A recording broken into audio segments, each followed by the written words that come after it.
দর্শক welcome to motorcycle repair video. দর্শক আমি আজকে আপনাদেরকে দেখাবো দর্শক বাইকের যে গিয়ার পিনিয়াম থাকে হাঙ্কের।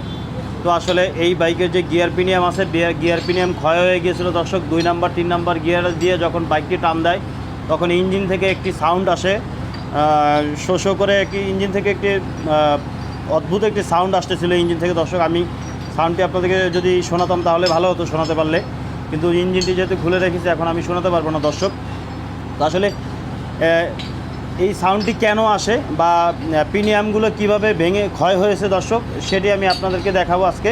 তার আগে কিছু কথা বলে রাখি দর্শক, যে এই গিয়ার পিনিয়ামগুলো যে বাইকের, এগুলো কেন নষ্ট হয় বা কেন ভেঙে যায় এর কারণ কি দর্শক? এর কারণ হচ্ছে যে বাইকে আমরা এক্সেলেটর বেশি দিই, যদি বাইকটি দাঁড়ানো অবস্থায় অথবা রানিং অবস্থায় আমরা এক্সেলেটরটা বেশি দিয়ে অনেক সময় কী করি, দ্রুত ক্লাচটাকে ছেড়ে দিই, হঠাৎ করে ক্লাচটাকে ছেড়ে টান দেই।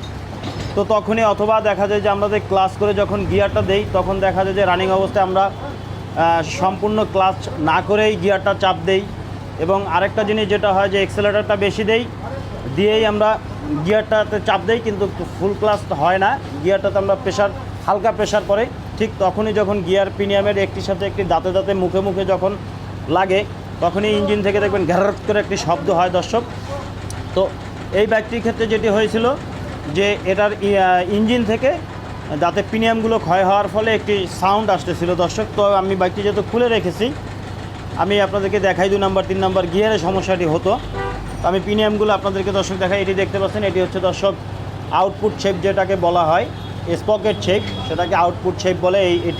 এটার একটি পিনিয়াম দর্শক স্পট পড়ে গিয়েছে এবং ক্ষয় হয়ে গিয়েছে দর্শক। এটি আর কিছুদিন চললে ভেঙে যেত। এবং ইনপুট শেপ, যেটাকে ক্লাচ বাটির শেপ, এই যে ক্লাচ বাটির ইনপুট শেপ, এই শেপটির দর্শক দুটি পিনিয়ামই দর্শক ক্ষয় হয়ে গেছে একটা অতিরিক্ত মাত্রায়। তো আমি আপনাদেরকে একটু এখন দেখাই দর্শক।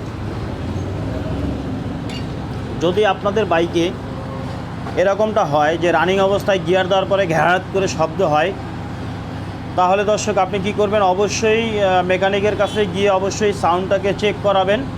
কারণ হচ্ছে দেখুন, আপনি যদি বুঝতে না পারেন তাহলে কিন্তু, যদি চেক না করান তাহলে কিন্তু আপনার বাইকের বড় ধরনের ক্ষতি হয়ে যাবে, যেমনটি এই বাইকটির ক্ষেত্রে হয়েছে দর্শক। দেখুন এখানে যে গিয়ার পিনিয়ামগুলো আছে আমার হাতে দর্শক, এই যে দেখুন এই পিনিয়ামগুলো আমি আপনাদেরকে একটু কাছের থেকে দর্শক দেখাই। দেখুন আপনারা ভালোভাবে পিনিয়ামের দাঁতেরগুলোর দিকে একটু লক্ষ্য করবেন যে গর্ত স্পট হয়ে গেছে দর্শক। এই যে দেখুন, দেখা যাচ্ছে মনে হয় কাছের থেকেই, ক্যামেরার কারণে হয়তো দর্শক একটু অসুবিধা হতে পারে। এই যে দেখুন, তো আমি এই যে দেখুন, এখন কাছের থেকে একটু ভালোভাবে খেয়াল করবেন দর্শক। দেখুন যে পিনিয়ামের দাঁতগুলো আছে এগুলো কিন্তু স্পট পড়ে গেছে। এটা যদি আর কিছুদিন এভাবে চলতো তাহলে কিন্তু ভেঙে যেত দর্শক। এই যে দেখুন, এটা আপনাদেরকে আমি একটু দেখাই। এই যে দেখুন, এটা যদি আর কিছুদিন চলতো তাহলে এগুলো দর্শক ভেঙে যেত।